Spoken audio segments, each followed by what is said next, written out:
경찰은 사제 총기로 아들을 살해한 혐의를 받는 조 씨가 가정 불화나 경제적 요인이 아니라 망상 때문에 범행했다고 판단했습니다. 조 씨는 지난 1998년 범죄를 저질러 수감되면서 아내와 이혼했지만 어린 아들 양육을 위해 가족과 함께 생활하다 지난 2015년 아들이 결혼한 뒤부터 혼자 산 것으로 확인됐습니다. 하지만 이후에도 전처와 아들은 장기간 직업이 없었던 조 씨에게 경제적 지원을 아끼지 않은 것으로 조사됐습니다. 통신비와 연금, 생일 축하금과 공과금, 수리비 등 지원을 계속한 건 물론 환갑잔치를 함께하고 기념일마다 만남을 이어왔다고 경찰은 설명했습니다.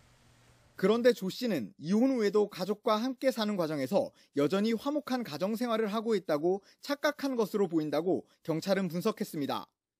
또 가족들의 경제력에 의지해 혼자 사는 기간이 길어지면서 자존감을 잃고 따돌림을 당하고 있다는 망상에 빠진 것으로 보인다는 게 경찰 설명입니다. 조 씨는 이 같은 망상에 범행을 후회하거나 반성하지도 않는 것으로 전해졌습니다. 조 씨는 지난해 8월쯤부터 부품을 구매해 사제 총기를 제작하는 등 1년 가까이 범행을 준비한 것으로 확인됐는데 범행 당일 아들에게 2차례 총격을 가한 뒤 달아나는 가정교사를 집 밖의 비상구 복도까지 쫓아가며 공격했지만 총탄이 빗나가거나 불발된 것으로 조사됐습니다.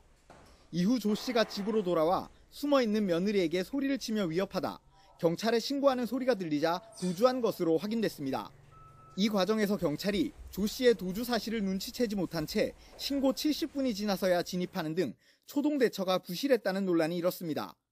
이와 관련해 경찰은 신고 내용을 바탕으로 조 씨가 집안에 있다고 판단할 수밖에 없었고 당시 밖에서 거실 모습이 보이지 않아 실제 상황을 파악하기 어려웠다고 말했습니다. 또 특공대가 이동하고 작전 계획을 수립하는 데에도 시간이 필요했다고 해명했습니다. 경찰관들이 도착했을 때는 신고 내용상 이 안에 피의자가 있다고 판단을 할 수밖에 없었고 가족들을 대피를 우선시킨 다음에 현장 확인을 했더니 피의자가 이미 현장을 이탈하는 것이 확인이 됐습니다. 다만 경찰청에서 감찰 조사를 진행하는 만큼 공식적인 입장을 내기는 부적절하다며 감찰 결과를 존중하겠다고 밝혔습니다. YTN 양동훈입니다.